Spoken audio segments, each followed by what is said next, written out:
Now on Denver 7 News, the bitter cold comes to Colorado. When you can expect it to warm up on this Weather Action Day. We've heard about brain fog and fatigue among COVID long haulers, and now new clinics are opening dedicated to lingering heart problems, the help that doctors are offering. And small businesses are being forced to make some tough choices as winters continue to warm up. How the time-honored sport of dog sledding could be just one of the victims of climate change. And Russia is now sending troops into Ukraine, but the United States and its allies are responding. The new sanctions announced by President Biden today. We start out with a live look outside on this Weather Action Day. The cold outside is absolutely brutal, with most of the eastern Colorado seeing single-digit temperatures during the day today. Chief Meteorologist Mike Nelson joining us now. Mike, we still have a few more days of this cold before it warms up.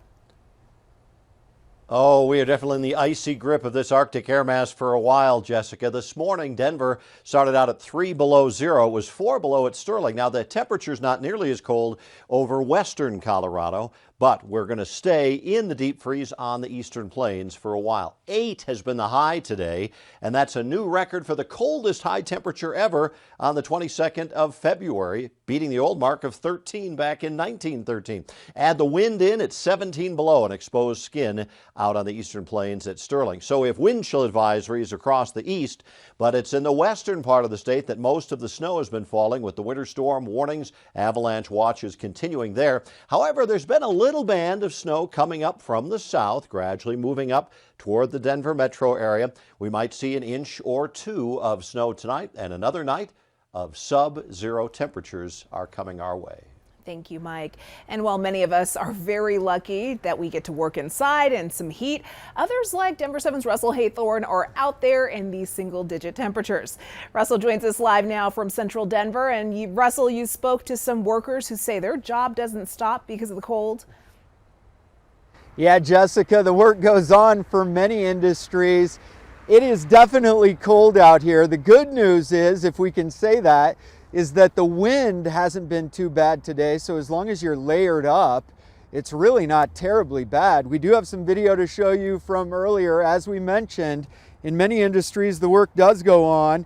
They simply don't have a choice but to be out in this, like Marco and his crew from Amazing Moves. These guys work rain, snow, sleet, or shine.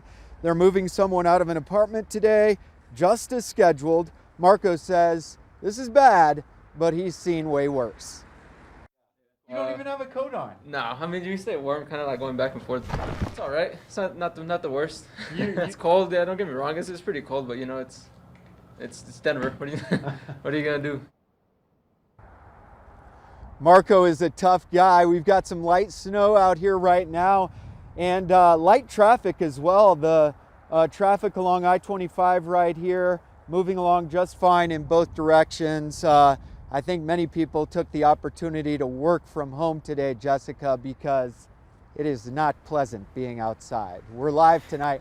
Russell Haythorne, back to you. You're pretty tough out there too, Russell. I don't envy you. Well, remember, you can get the latest weather forecasts anytime by downloading our free Denver 7 Plus app.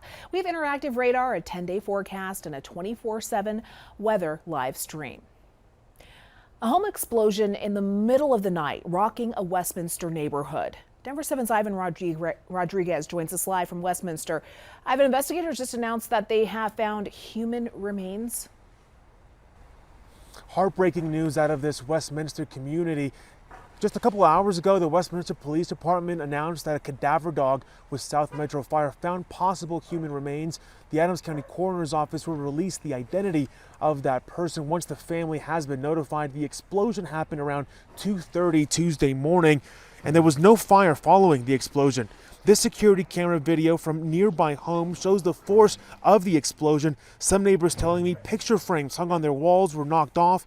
The family living next door to the home that exploded tells me the house was condemned last April after a fire. Since then, they have seen the property owner and family members go back inside the home.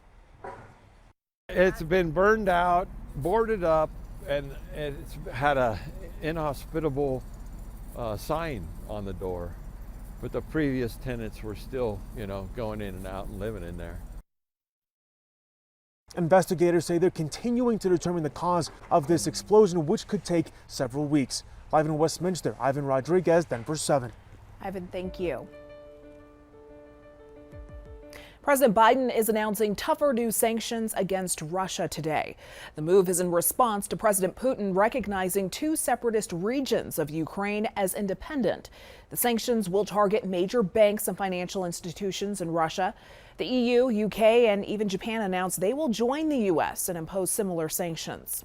Who in the Lord's name does Putin think gives him the right to declare new so-called countries on territory that belong to his neighbors? We're implementing full blocking sanctions on two large Russian financial institutions, VEB and their military bank. Russia is already sending its own troops into that area, calling them peacekeepers. But Ukraine, the U.S., and NATO, as well as other countries, are making it clear this is an invasion.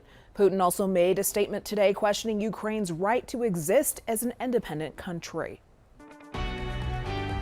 A verdict today for additional charges for the three men convicted of killing Ahmaud Arbery, a 25-year-old unarmed black man who was out for a run in a Georgia neighborhood 2 years ago. A jury finding the three guilty of federal hate crimes and said the killing was racially motivated. They were also found guilty of attempted kidnapping and several other lesser charges. Arbery's family says this was a win, but their fight is not over. It's very draining, but I look at this as a milestone, as being another milestone another challenge that we've overcome. We still have the DAs that we have to deal with as well, but we've come a long way. The charges were decided based on messages and social media posts from the defendants and witness testimony. Over the past 2 years, we've seen mental health issues among kids rise at a concerning rate, and now one study is looking into how that is impacting working parents. On Our Sleeves, a national movement for children's mental health just released the findings that you see right here on your screen. They surveyed working parents between February and September of last year. More than half said they missed work at least once a month to deal with their child's mental health. About the same number had their workday interrupted to take calls about their child's mental health, and many parents say that they were distracted at work by thoughts about their child's well-being. The good news is this gives us a new tool in our arsenal to fight the national crisis of children's mental health outcomes by pulling the corporate sector into it and our business communities and all of our company leadership to say that they can actually be part of the solution by better supporting parents and caregivers. And honestly, that really starts with conversations. Now, that's something a large majority of parents think would be a good idea, but few have actually had those conversations with people at work. Experts suggest starting small to get this going. Finding one or two people that they feel they can trust, and then to branch out. If there's no employee resource group existing, maybe it is time to begin one. Over the course of the pandemic, we've all realized that the people who care for children need extra support.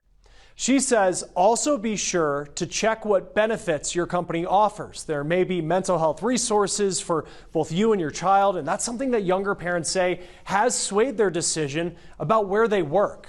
The On Our Sleeves movement says they would like to start seeing more employer involvement in the area. They offer a number of how-to guides on mental health that they say could benefit employers, parents, and kids, and you can find those at onoursleeves.org.